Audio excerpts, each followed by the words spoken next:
Hello, Ma'am and Sir. I am Caroline Soriano, at 39 years of age, from Kidapawan City.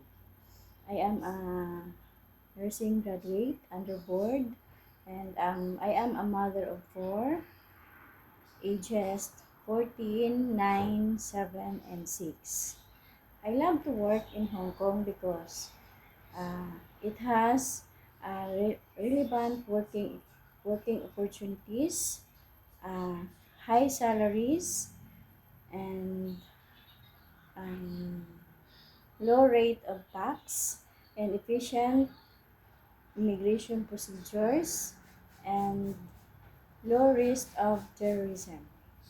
I can describe myself as kind, honest, and trustworthy.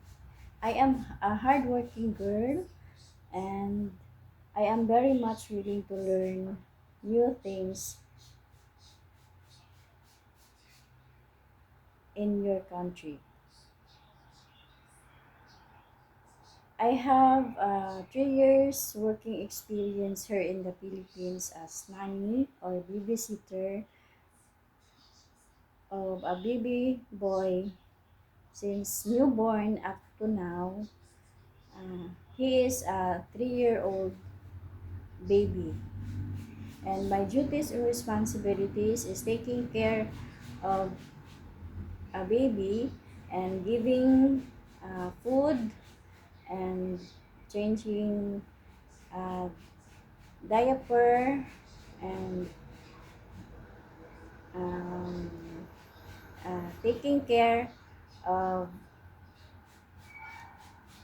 a baby since newborn. And hopefully you will choose me, and I will do my very best and do my duties and responsibilities well. And that would be all. Thank you and have a good day.